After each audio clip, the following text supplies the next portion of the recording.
Welcome to a Railway Stakes edition of The Run of the Race, where we review everything that happened on Saturday. It was a massive day of racing, and Regal Power came to the fore, the Cerise and White in the Group 1. I think the barrier draw put a lot of people off, Regal Power, myself included. I didn't think he could win from there. I thought something would beat him, but it was a really good performance by Regal Power. Now go forward to the Kingston Town Classic, and you'd have to say he's the Perth Cup favourite at this point. And it's funny, you think that the barrier was always going to be a hindrance. Well, in the end, Willie Pike said he wouldn't have swapped his run for anything, and perhaps it was a blessing in disguise. So it just goes to show that the barrier draw isn't always the be-all and end-all. All right, let's take a look at the meeting from the beginning, and we start with the stayers, and it was Harry Thomas leading a moderately run event.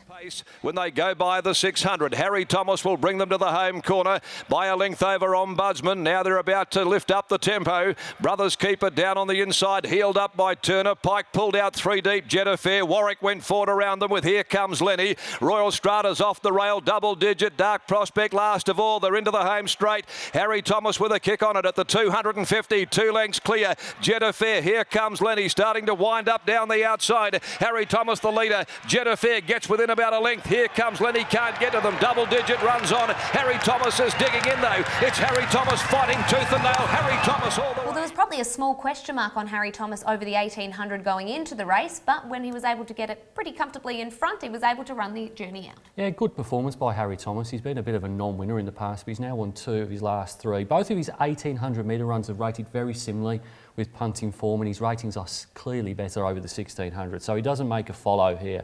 The Forgive is double digit, dwelt in the gates, lost a couple of lengths, came home with the fastest sectionals, including the 2 fastest splits as well, and the performance was 2 lengths slower than last time out, so double digit can certainly do better. Forgetting Dark Prospect, Stone Motherless on Saturday.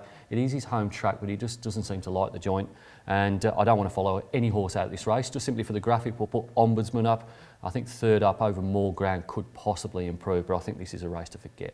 All right, from the stayers to the 2-year-olds, it was a case of the Race Brigade and the debutantes, and in the end it was the Race Brigade that came to the fore, with Starfield Impact showing its professionalism. 2 lengths on American Choice down on the inside of 64th Street, who's over on the outside. A length and a half to Ginger Baker. Kiss on all 4 chicks, going a fair way from home around them, 3 deep with about 450 to run. And back on the inside is Choice Bid. Starfield Impact will lead them. They turned at the top of the straight in the Crystal Slipper. Starfield Impact led out Danny a length and a half. On the inside, American Choice followed further back then by 64th Street and Kiss on all 4 chicks, but Starfield Impact had shaken off our Danny. Inside the last 100, Starfield Impact has opened right up, pulled away, and is going to turn the tables. Starfield Impact winning there. They only went slow up front, which was probably a little bit of a surprise when you look at the numbers, because with our Danny to Starfield Impact's outside, there looked to be a little bit of pressure there. I think the winner was certainly a worthy winner though, because it led up and then had the fastest splits from the 4 to the 2 and the 2 to the winning post. The rating was pretty poor though, plus 4.1. Just the 2 horses in the file. I'm going to forgive our Danny, didn't get the fast tempo it did first up, and the rating was 8 lengths worse than debut. So I think our Danny was too bad to be true on Saturday. Kiss on all 4 cheeks. No excuses for that runner there. Ginger Baker that finished behind it did have some excuses in it. It was green throughout, and I'll follow our Danny out of this race, just back in it to bounce back to form, because the debut was really, really good. Minus 0.8 for an early 2-year-old in WA is a very good rating. Yeah, clearly has plenty of potential there. Let's take a look at another horse with potential, Downforce. Neville Parnham had 2 horses in the race, including the favourite in Miss Tycoon, but he was really keen on Downforce and duly saluted. Then by Sterling Estate Khan, 3 deep Metro Boy, and behind them then Misty Lad with McRoy settling down last as they go by the 500. Nearing the home corner, they come off the riverside of the track, and the leader, Copper Fury, by a length more races. Speeding Comet down on the inside, jammed away in a pocket. The filly goes forward, Miss Tycoon. 2 lengths away then came the Colt. Downforce, Olivia knows. More races in front, Copper Fury, Speeding Comet now, Miss Tycoon. Downforce is winding up. They come to the 100. Speeding Comet's got up on the rail. Downforce is the widest. Downforce has got the head in front. Downforce, the Snippet Sun Colt. A really nice run home figure from Downforce, recording minus 5.4 for the last 600. Looks like a horse going places. Certainly, they've kept him as a colt as well. You can understand why. His breeding's very, very good. He's a full relation of Silence Edition, the Group 1 winner. New personal best by 3.5 lengths on Saturday, so it was a significant improvement. Forgiving Miss Tycoon here, dropped in trip again from the 12 to the 11, now to the 1,000.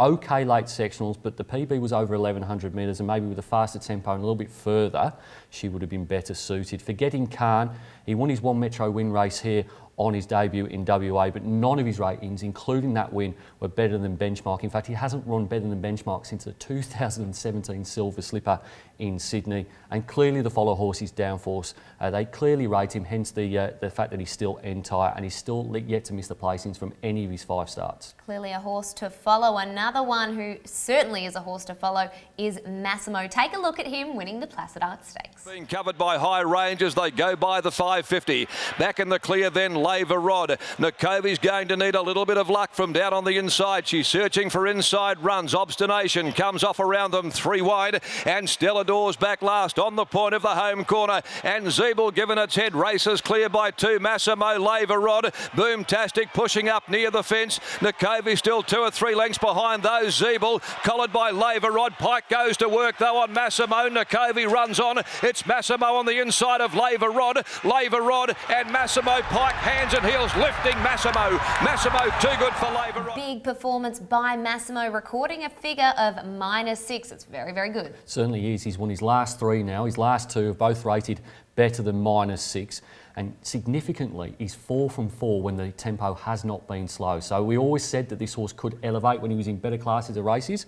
Well, the numbers are proving that now. The Forgive horse is Laver Rod. Started slowly, lost about a length at the start. New personal best by over 4.5 lengths. Fastest last 4 and 600 metres, including the split from the 4 to the 2. And he was first up as well. It was a really good run by Laver Rod. Forgetting Stella Dawes, ungenerous run, it has to be said, but yet to beat benchmark and a maiden as well. Not worthy of being in this listed race. And clearly the follow horse is Massimo. He's doing very little wrong. Fastest last 200 metres. He probably goes to the Sir Ernest Lestier Classic on Kingston Town Classic Day. And you can easily follow Laver Rod from that as well. Brilliant performances by the first 2. I'm sounding like a broken record talking about brilliant performances, but this next one, the Carbine Club of WA, Unitime really stepped up. Prince further back is Diablerie. Lord Help Me Run, and Disposition now last of all as Barracky Beach goes by the 550 clear. Barracky Beach is giving them something to catch as they come to the home corner. It's the 100 to 1 chance. Out by 2 lengths, Wrinkly having to tow the others to him. A similar margin, Tally under pressure on the inside, but picking up for Oliver. Alpha Sky Flow runs on. Here comes Unitime starting to weave his way through the field. Barracky Beach joined by Flow. Unitime, Wrinkly, Alpha Sky booting up in the middle now. Unitime cutting back to the rails. It hit the lead. Flow wider out. Flow, Unitime, Unitime, Flow, Unitime. Unitime winning the Carbine Club, stepped up to 1,400 metres, stepped up to listed level, and got home almost 6 lengths better than average. One was a really good win as well. I'm still not convinced he's a 1,400 metre horse, even though he won on Saturday. The rating of -2.8. He's run much better ratings over 1,100 and 1,200 metres, so he doesn't make the file. The horses that do, I'm forgiving Tally, raced in a flat manner. Maybe the trip here that was interrupted contributed to his poor run. Did run okay over 1,400 first up this preparation, but certainly wants a little bit further. Don't rule the horse out in the Kingston Town Classic. Forgetting Lord Help Me Run, stone motherless now each of its last 2 starts, and the bar plates went on Saturday. And follow Arcadia Prince, much better than first up. Adam Durant said he hadn't put enough work into the horse, and he rectified that. Clearly the fastest last 200 on Saturday, and the PB of -8.6 means the ceiling is there. Can certainly run a lot better than it did on Saturday, expecting to elevate next time. All right, there's the files from the Carbine Club. We'll take a quick break, and Railway Stakes review still to come.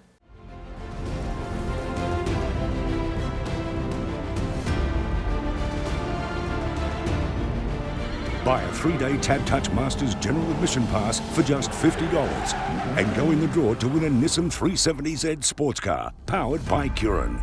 The 2019 Tab Touch Masters. Get your tickets from perthracing.com.au. T's and C's apply.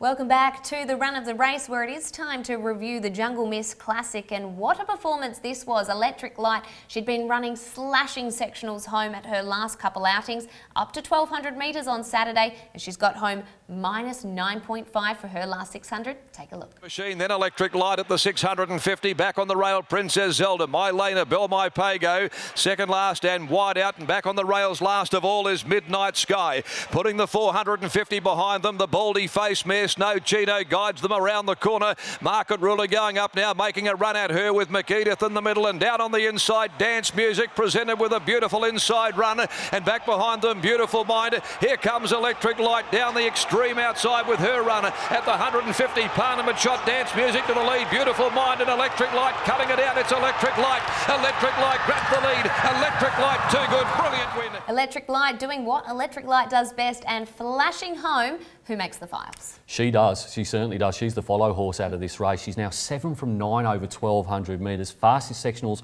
all the way home. And that was in spite of the tempo, certainly probably favouring some of the runners here. It was a brilliant performance by Electric Light. I thought she was probably worthy favourite on the day, and I couldn't believe the price that we got. I'm forgetting Market Ruler was wide throughout again, but still that's her third bad run in a row now since running minus 10.4 when she won the Bowfine.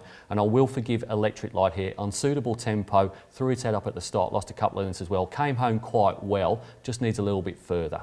The next race on the program was the WA Guineas, worth $500,000, and fighting out the finish were two brothers, Chris and Steve Parnham. Never would have been happy either way, but Chris take a bow because he's walked them up front. War Saint has held on for victory. In the middle stages of the Guineas and going by the 550. Parnham's about to open up. War Saint with Red Can Man in pursuit, going to the 400 mark. 2 lengths away behind them, then Widespread, followed by Special Choice. Mondelina's under heavy pressure. Here comes KC around them, and Oliver's winding up. Dig Deep, they're into the home straight. At the 300, War Saint kicks a length clear. Red Can Man, 2 lengths to Widespread. KC, Special Choice trying valiantly.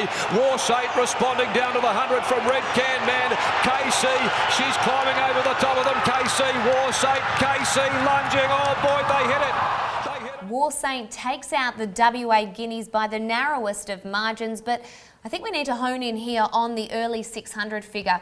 Plus 6.3, that's over 6 lengths worse than benchmark to the 600. How would have that compared over the same distance in the Railway Stakes? Had War Saint been in the Railway Stakes and run at that tempo, he would have been stone motherless last with 600 metres to go.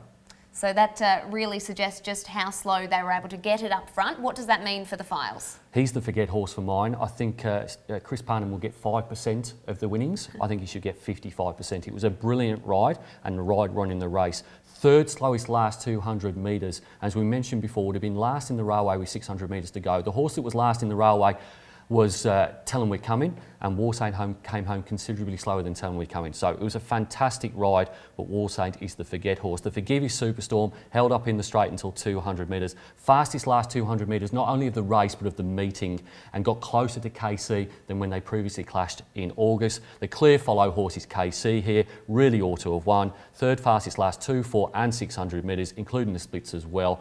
Wins in another stride, and really is the meritorious winner of the race. Completely agree there. KC, the one to follow. Let's take a look at the big one, the Group 1 Railway Stakes, and what a run home by Regal Power. And Tell 'Em We're Coming, the favourite back last of all, about 10 from the leader, the Velvet King. Parnham's got them running into the corner. Past the 450, the Velvet King led at the top of the straight. Variation, No Run Tamasa, followed by Samizdat, Nakanar Star, then Best of Days working into the clear. Then Perfect Jewel over towards the inside with Ms. Lecky going for run as well, and Platoon winding up, and so's Regal Power. The Velvet King's the leader. Samizdat, Best of Days, Platoon. He's coming down the outside, and so's Regal Power.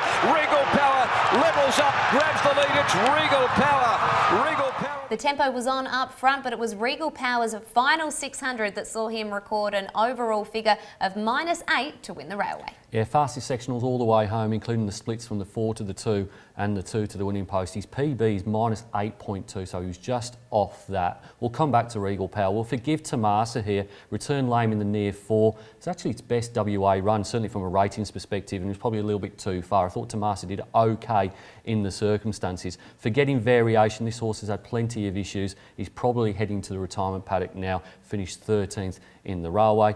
Follow Horse found this really difficult because I don't think we saw the Kingston Town Classic winner in this race. If anything, he's going to win it. I think it will be Regal Power. He's capable of elevating to another level over 1,800 metres, and those sectionals were great. But he's going to go up considerably in the weights, and there's going to be some really nice 3-year-olds go around. And we know the formula for success in a Kingston Town has been with the 3-year-olds. William Pike already outlining that the 3-year-old would be the way that he leans because it's a formula that has worked for him. Regal Power loses nothing in the services of Damien Oliver, though.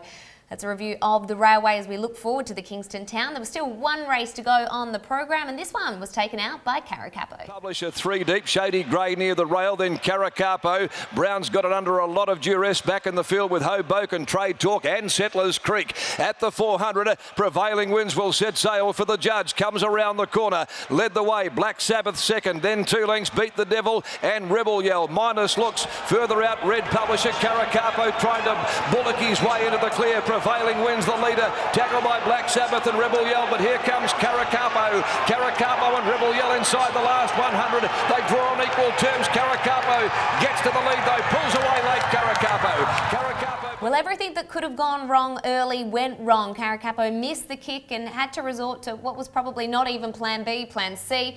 Jason Brown able to get him home. It was a really nice effort. Certainly was. We'll come back to him. The Forgive Horse is Beat the Devil. Block for Clear running in the straight. The Forget Horse is Shady Grey. Stone Motherless. Bar plates went on for the first time. That's never a good look. The Follow Horse, he's never really been one of mine. He's Caracapo, but that was a crazy win on Saturday. Started poorly, held up until the 200 as well. Came home with the fastest sectionals, including the fastest last 2 splits. I think the fact that they went really, really fast meant because he missed the kick, it wasn't the end of the world, but it was still a mighty fine run and a new personal best. May have even been a bit of a blessing in disguise, so he wasn't right up on that hot pace. Let's take a look at the meeting in its totality. Who are our best performers from Saturday? Look, it wasn't a vintage railway stakes. Hopefully in 7 days' time we'll be saying the complete opposite around the Winterbottom, but it was the best performance of the day, Regal Power. -8 overall and -2 to the class. The best class racing was clearly Caracapo, -3.7, and then the sectional Superstorm broke 11 seconds for the last 200 metres. Misty Lad, there was a bit of an argument on Tab Radio on Sunday morning regarding whether you should be following this horse or not. Mighty Young, who I think might have actually bought the horse, saying, please don't follow this horse. And then the last 600, 3-way tie, Jericho Missile, McRoy and Misty Lad. It sounds like Jericho Missile is going to go to the Kingston Town Classic rather than the Steer. Well, he got home pretty nicely from what we can see from that final 600 figure. All right, we'll take a quick break and let's see who our tipster of the week was on Railway Stakes Day. Better your betting experience with Tab Touch. Watch Sky Racing and race replays on the go. Get free Giddy Up premium form. Access your winnings faster with past the post payouts. And keep your winnings if there's a protest. Better your betting experience with Tab Touch. You know the score. Stay in control. Gamble responsibly. Welcome back to the run of the race where our tipsters were up for a big score if they could find the winners from the weekend. What was the maximum score they could have got? 3,146 points. You needed all of the winners. There was no real big place dividends there outside of the norm, and you clearly needed to have your big bet on War Saint that paid $34 to win. What did our weekly winner manage to find? Not much apart from War Saint, but when it pays $34.20 and $7 and you got your big bet on it, it goes a very long way to win in the tipping competition. The only other return that Kath Richards had was a place bet on Flow in race number 5. She scored 2,104 points from speaking with her via email. She also backed War Saint with her cash. So it was a really good weekend, even though she only found the one winner. Well, when they're at that price, you only need to find one. Well done to you, Kath, and glad that you put some of your own hard-earned on the horse as well. Hopefully it was a very nice collect, but does it get her into the top 8 leaderboard? No, there wasn't too much movement in the top 8 this week, but we do have a new leader. Bilson has overtaken Noble Sky. There's not much in it, a couple of 100 points, but Noble Sky led by over 1,000 after Melbourne Cup Carnival week. He's given that lead away, new leader Bilson. Another opportunity to make some ground on that leader this weekend for Winterbottom Stakes Day. Set to be a cracking day of racing. One of the other features on the program is the Tattersalls Cup. Let's take a look at the last 3 editions. And to a mighty roar from the crowd, they're racing. He's got his finger on the trigger at the 400 mark. He quickly moved a length and a half. Now the sparks are flying. He makes it 2 Perth Cups. It's history at Ascot. Quickly, Dark Alert's about to pounce though. Zorant's over on the fence, 2 lengths. Proper Randy starting to run on well in the middle as well. And down the outside comes Respondent. Vengabus tackled by Dark Alert with 150 to run over Proper Randy's. And down the outside, here comes Respondent with a mighty finishing run. Dark Alert, Respondent went to the line, locked together, dead heat. I couldn't figure in the Tattersalls Cup, another thriller.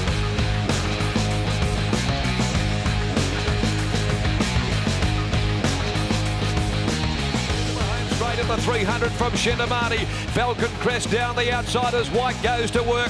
Trap for Fools with a kick, already famous. It's a hip cut back to the rail. 100 out, Trap for Fools in front. Here's Falcon Crest. White lifting Trap for Fools. Another one comes up for Trap for Fools. And Dougie White gets another one at Ascot.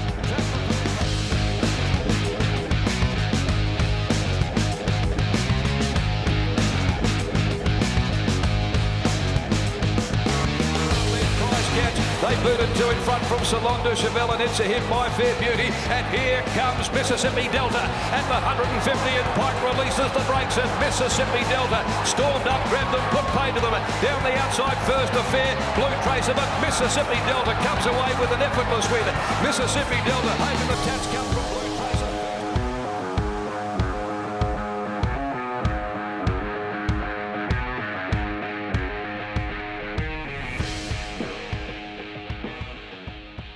Mississippi Delta winning last year's edition of the Tattersalls Cup. This year we'll see her line up in the Kingston Town. Yeah, she's one of the 7 ballot exempt horses going into that race. I think we'll certainly get at least 6 of them. Looks like the Velvet King's going there. The query's going to be War Saint. They'd have to pay the late entry fee. And do they think that they had all of their luck in the WA Guineas? Personally, I think they did, but it's not my horse, it's not my decision. Third week of the Tab Touch Masters shaping up to be an absolute ripper, but this middle week I am looking forward to it. The Winterbottom. Let's take a look at the last 3 races. And to a mighty roar from the crowd, they're racing.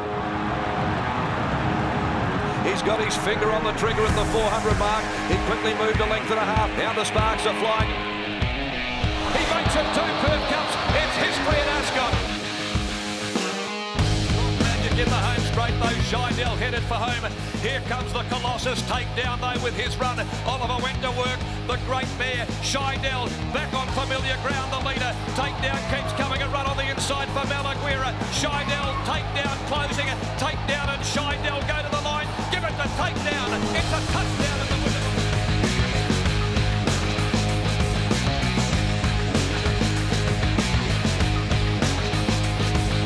Proceeding to Sky Meridia, heads for home. On the outside, Durandell, Whispering Brook. Furyk has got right up near the rail. Prophet Street's weaving his way through it. Here's the South Aussie mare, Fedora. It's Fedora with 100 to go. She bursts through in the middle, races to the lead, and the Winterbottom's all over. Fedora, the pride of South Australia, beat Furyk. Durandell third from Prophet Street.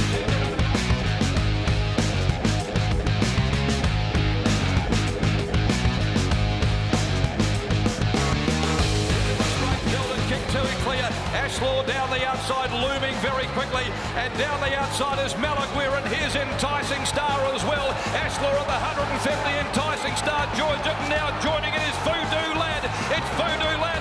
Oliver draws the whip. Voodoo Lad grabbed them. Voodoo Lad gets home to win it. Voodoo Lad for Ollie. Beating Enticing Star.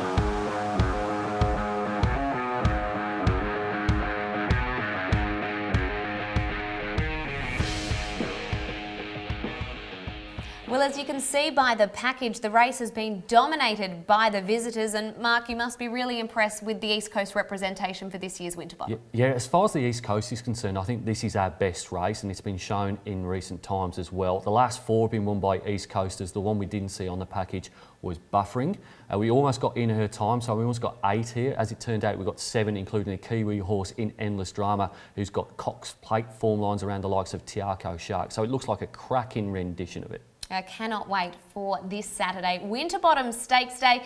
We'll review it all again next week on The Run of the Race. Thank you for your company. He makes her bid for a little piece of history.